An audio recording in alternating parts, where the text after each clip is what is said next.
So, Don, what did you discover by watching the review yesterday? And I suppose how was that? Yeah, look, it wasn't great watching, to be honest. Certainly the last half, it was a real, real sort of look at the first half, and we did some really good things and moved the ball reasonably well. We didn't take our opportunities. The second half, basically everything shut down. Our contest work was poor. We didn't win the ball, and then our defensive stuff was poor as well. We enabled them to move the ball too easily, put pressure on our backs. They scored. It was one with a lot, to be honest. Is that a mental state that the boys are in? Well, you never really know. I mean, all I can say is it was a disappointing half of footy as we've had for a long time, and that was what caused it. You might never get to the bottom of it, but the reality was it was nowhere near the level that we want to play. And right now, all we can deal with is what this weekend looks like and getting back to playing the sort of footy we have been. Tech said that he put the entire club on notice yesterday. Will we see a lot of changes this weekend? Well, we'll weigh that up at selection. There's always a challenge at this time as you sort of go, we start throwing, just start axing people around the place versus, have a bit of composure around selection and, again, reward those who are in good form. And but there's going to, certainly you can't say, there wouldn't be too many guys in the room yesterday who would have said the second half was how they want to play. From our senior guys down to our younger guys. So we'll be measured in terms of how we look at selection and select the best team to beat Gold Coast. What are your thoughts when you hear the captain say, or the co-captain say, yep, I could be on the way out as well? Well, I think he's reflecting that more on the fact that no one played to the level, really. And that was what the review almost showed. There wasn't too many guys, walking out of the review going, well, that's the standard I want to play to every week. And that's a challenge. The best teams are consistent in that space, and we had a really bad half. Did you question their effort in that review? No, it wasn't really a matter of that. It's more, we went away from the things that we know are important for us to play good footy. When you give, I think in the third quarter when Port went on the roll and kicked 6 goals in a row, we'd had like 15 or 16 possessions in that period of time in 12 or 30 minutes of footy. We just weren't winning the ball at all. And I've always said it, that's the core to any game, is if you've got to win your share, and we didn't just win it at all. And when we did, we turned it over, and they were able to score too easily. So, from there, things sort of snowballed a fair bit, but it was, as I said, disappointing half for us. Did you question yourself out of that? And what did I do wrong? I think we do that each week in terms of from a coaching group. It's reflective. You go, what was it about? Because at half time we sort of didn't sense. I don't think anyone sensed that coming, and that's probably why in the second half it was such an unusual feeling, because it was like we had a game that we were well and truly in, performing really strongly, and then we fell away quite badly in the second half. So yeah, it's natural to reflect on your messaging, reflect on how we're going about the coaching and so forth, and that's always happening week to week, regardless of whether you win or you lose. Nick Riewoldt said last night he thought the players looked like they were waving the white flag. Do you agree with that, or? Oh, it's opinions. There's lots of opinions in the industry, and at the end of it, I'll control what I can control, and that's how we manage and coach the group. Is that unfair criticism, do you think, then? Well, I didn't see it, to be honest, so it's hard for me to comment on. But I mean, you saw what, obviously you alluded to the second half wasn't to the level. Yeah. I mean, the inference that they quit, or... No, I don't buy into that. So, okay, what? Well, the review yesterday showed to us that when we drop our pressure around the ball, which is really what happened, we dropped our pressure, we dropped our work rate down to the fact they were able to score too easily. But there's effort and there's effort, I always say that, and there's effort required to win, effort required to stay in the game, there's effort that's going to lead to losing, and our effort on the weekend just wasn't the level. Don, how does work rate and pressure differ from effort in your mind or your assessment? In what? Sorry, what I don't quite understand. Well, so if the effort was there, but the work rate and the pressure wasn't, I'm just wondering. Well, the degrees and levels. Degrees and levels is what I'd say. We played some games this year where our effort has been, our work rate. Let's talk about our work rate's been really strong, and we've been able to get a result. But some days we've had great effort, but we just haven't got a result because the other team's brought more effort. So it's relative to the opposition as well. Tech said yesterday that he would put it down to one bad half. Did you see signs of this in the loss to Geelong the week before, or maybe warning bells that? No, not really. I thought in the Geelong game, again, I thought we worked pretty hard in that game. We got beaten by a good opponent who were better on the night. I didn't see any real warning bells. And to be honest, you would have thought you would have seen it in the first half, but I thought up to half time, a lot of things were working well for us. It was, as I said, it was like someone just hit the switches just after half time, and from there we couldn't get going and didn't play anywhere near the level. So the issues that you identified yesterday, you're confident they can just turn like that very quickly against the Gold Coast? Yeah, because I've seen it happen with this group before. Not to this degree, obviously, from the performance on the weekend, but you know, we've had some poor performances at the start of the year, and you know, they were able to turn that around very quickly. So I've got great belief and trust in the group to be able to turn this around, because I know the space they're capable of playing. And you know, if we talk about pressure and contest, that's been the two things that have underpinned our good footy, and we've got to get back to doing that. It's a good reminder for all of us that if we go away from that, then you're going to be made to look silly pretty quickly, and that's the reality of what happened to us on Saturday night. That sort of sounds like you're going to then back in the players to sort of get things back rather than making mass changes as well. Yeah, we'll assess what that looks like at match committee. I mean, there's always a challenge between backing people in and rewarding good form, and obviously removing people who haven't been performing the level you want, and that's the line we always walk. So, but we'll do that in sort of, as I said, with the wisdom of a little bit of oversight and a bit of a time from post the game, where there's obviously a lot of disappointment and a bit of frustration. He wasn't on his own on the weekend, but where do you see the form of Eddie Betts at the moment, Tom? Yeah, well, Eddie's one. He would be one in our side that is looking for some better form. We know what he's capable of, and we've seen bits of that this year.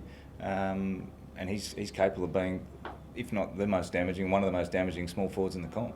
And I still believe he's capable of doing that. So, you know, we need him to be playing better, as we need a lot of guys playing better. And he was one of, you know, I think our forward line on the weekend, you'd go, well, geez, they had 12 inside 50s in the second half. It's pretty hard to be impactful around the scoreboard when you're not getting in there much. But, yeah, he needs to lift, yeah. Don, out of that, and is there any thought in your head of adjusting sort of how you move forward to get the ball down there quicker rather than being a little bit stagnant across half back? Yeah, we ended up a little bit that way. I thought in the first half we moved it reasonably well. We didn't finish our work as well. So let's also take sort of some, take a little bit of an overview of the game at the moment versus that one snapshot. If we look at that as the only game we've played in the last 6 weeks, well, we're discounting a lot of other things. So, yeah, we're always working on how we can improve our ball movement. Some of our connection forward, and I mentioned that a couple of weeks ago here, that we want to keep working on that, and we are working on that. So if we can take some of those and create some better opportunities to give us an opportunity to score, that obviously creates pressure on the opposition. So we'll keep working on that. What do you look to achieve on the Gold Coast in terms of going up there a few days early, which from what Tech said was planned maybe a month ago? That's so quite a while, what do you look to achieve in those couple of days, those extra days? Yeah, it's a question. We get the group up there together, train it slightly. And the reason behind it was probably just to give a slightly different training environment for the guys. They spend a lot of time here, training out here. It was more, we're going up there, do we go a couple of days early? We floated it with the leadership group. They thought it was a good idea. So we'll train as a group. We'll be as a group from tomorrow onwards, and then prep for the game as normal. So it's really just a main training session away from doing it out here. So what sort of squad do you take? We'll take around 30, I think. Yeah. Riley O'Brien's been outstanding for you since he's filled in for Source, but he did get beaten on the weekend.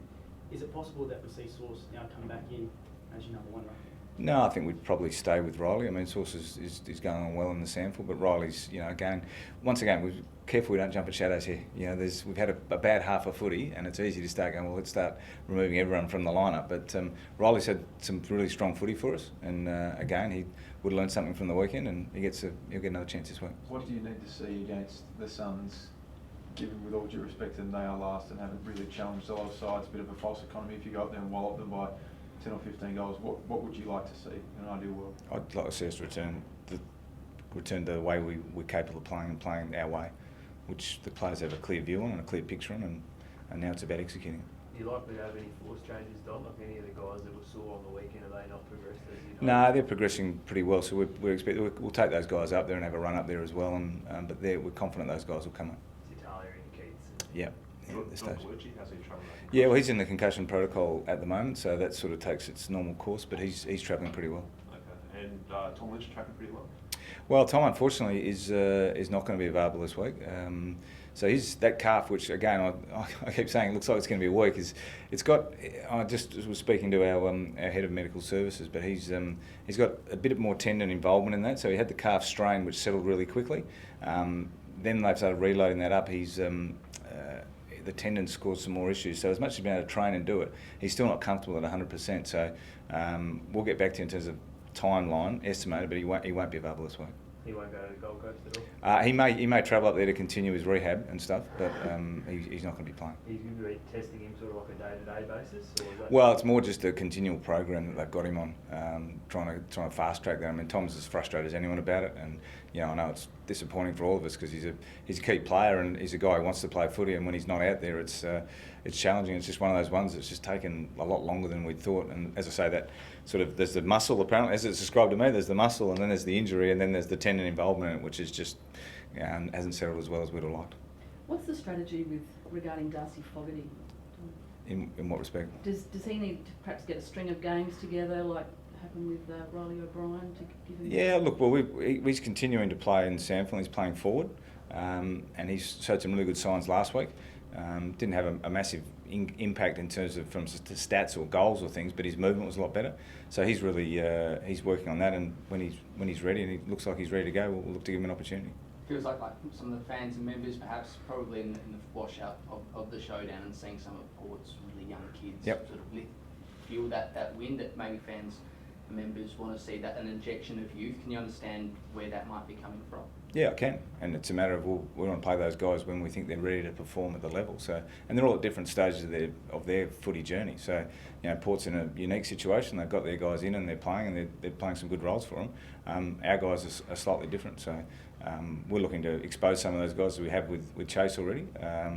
When the opportunity presents, and when it does, then we'll pick them. And when they're ready to go, I'm always big for saying it's not about just playing them. They've got to be ready to perform. And in the case of the guys at Port, they're performing. So, yes, it's opportunity, but we're basing it on what we're seeing at Sandford level and training for them to know that they're capable of coming in and playing at the level.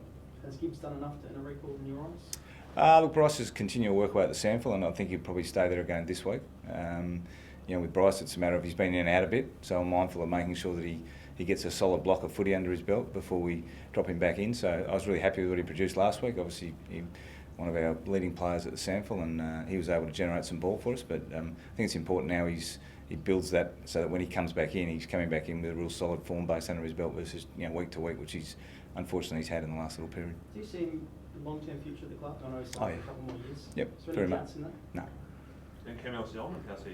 No, Cam's he's another one who won't come up this week, so he's probably at least another week at this stage. So that little stress response is still present, and we tried to do a little bit of work with him early this week. He was still a bit sore, so it's a wait and see again. We'll get back to you with exactly what the timeline looks like on that when the medical report comes out today. Miles Maholke, how's he travelling with this? No, Miles got a calf, yeah, so he's going to be. He won't play this week either, so he'll be at least another week.